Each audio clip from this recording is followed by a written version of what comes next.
So let's talk about L brackets for cameras.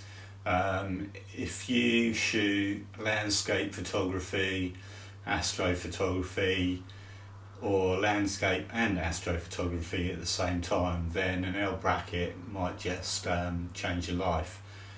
I didn't realise how much time I wasted faffing around with normal camera plates. They get the job done, but you don't realise how awkward they make things until you try an L bracket. So I've got two L brackets, one for each camera. I'm not going to say they transform my photography, but they certainly transform the experience of landscape and astrophotography just by simplifying things so much that I wouldn't be without them now. You can get around without them, but once you've used one, there's no way you would go back.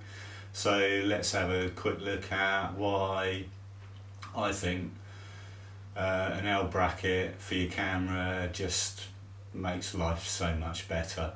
I don't have any affiliate links or anything like that, so I'm not trying to sell you anything. I bought these with my own money, and they're not my opinions of the items, they're more of an overview rather than a review of how to use them and how they can benefit you in general.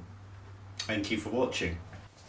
Right, what I'm going to do here is show you why you need an L bracket. I'm going to get the camera level, so you can see it's level there because you've got the green line on the levelometer. And that's fine for landscape mode. There's enough movement from side to side to be able to level the ball head and camera on really uneven ground. And even on level ground, when you want to switch to portrait mode, you can still get the camera level, as you can tell there by the green line on the back screen. So let's make the ground out of level. I'm going to stick this book under here.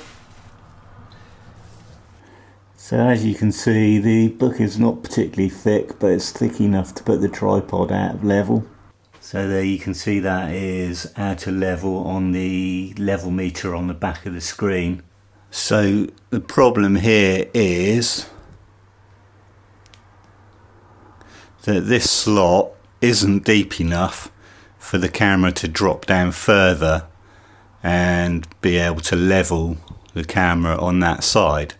What you have to do is to undo this knob here, rotate the camera so that that slot is on the opposite side. Then you can drop the camera down there, spin the camera around like that, and then turn the camera on. You can level the camera and tighten that knob. So there you go, the camera is level now in portrait mode.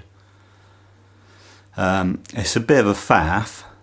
Obviously another option is to adjust the legs on the tripod, but you need to adjust two legs to keep the camera in balance. They're all the way down there, they're normally covered in mud or water. You don't want muddy hands and wet hands all over your camera, so it's just a bit awkward to use these to level the tripod head. There are other issues with kind of a generic quick release plate for the camera. This one in particular, this rubber lettering, it's a nice touch, but it's a real pain because it doesn't allow anything to sit flat to the plate. So there's slight movement between the plate and whatever is mounted on it, which twists. The other thing with a generic plate is it doesn't have any notches or lugs that locate into the bottom of the camera to stop that twisting motion. I'll show you why that's a problem now. Right, so we are back to the stunt Z50. So you can see with the F to Z adapter, the plate doesn't fit on the camera. There's a thread and there's a hole, obviously out of line. So you have to mount this onto the F to Z adapter. So I'll do that quickly.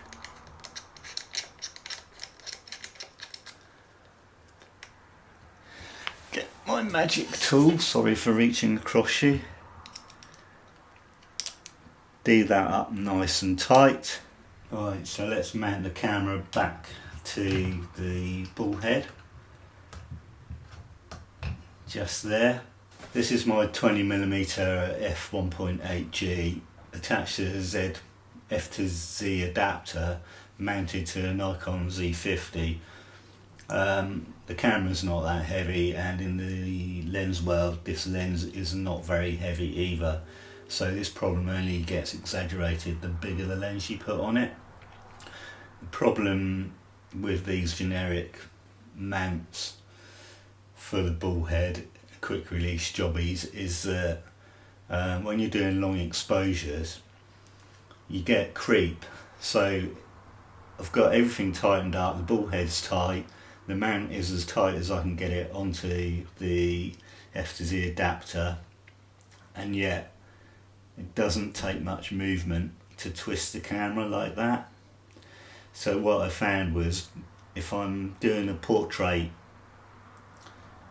shot, long exposure, maybe 30 seconds, I was getting blurry photos, and what was happening is during the shot the camera was slowly twisting, only a minutest amount, but it's enough for you not to have a sharp shot or for it to look like you've missed focus. Again, when you use an L bracket you don't have any of these issues. So I've put the L bracket on my Z50 now, and we're level there. So if I want to go to portrait, all I've got to do is undo that, flip that to there,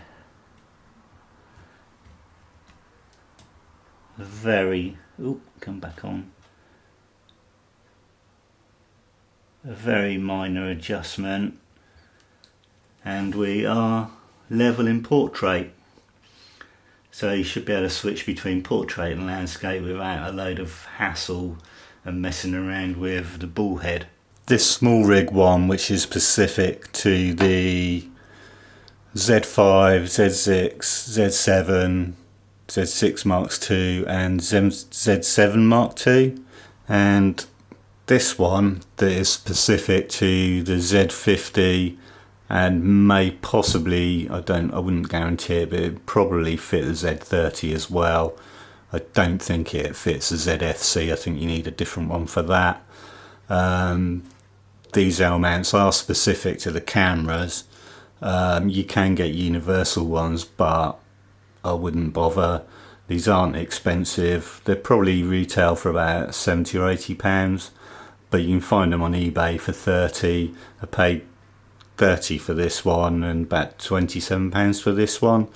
So on the small rig L bracket, you've got this little lug that engages with a hole in the bottom of the camera, and it means that the bracket can't twist on the camera, so you don't have any of that movement. Also you've got these ridges that help lock it in place. You've got threaded holes for adding accessories if you want, and the good thing with the small rig, it's really nice, it comes with this little magnetic detachable screwdriver for doing up the screws. The small rig one is also extendable, so if you want some more room at the end of the camera to attach leads, etc., you can undo this and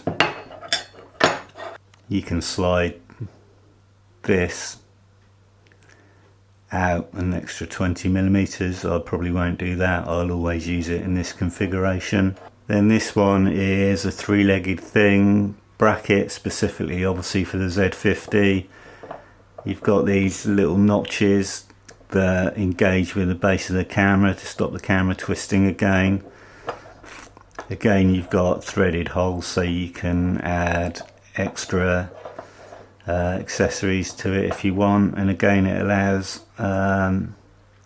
access to all the ports etc on the camera. Really nice little pieces of design and engineering really. So there's the small rig L bracket mounted on my Z5. I quite like it on there, it adds an extra level of protection I think, and as you can see still access to all the ports. So the great thing about the small rig L bracket is it doesn't overlap the F to Z adapter, so it means that you can change lenses from F to Z adapted F mount lenses to Z mount lenses without having to mess around removing plates and adding plates and swapping them between the adapter and the camera. For that alone it is worth the money for me. I have a love-hate affair with the F to Z adapter.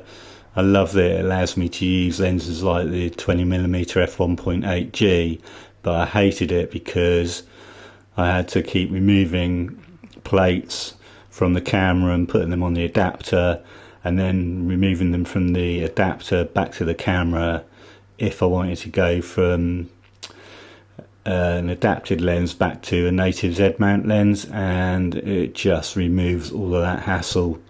For me, it's worth it for that alone.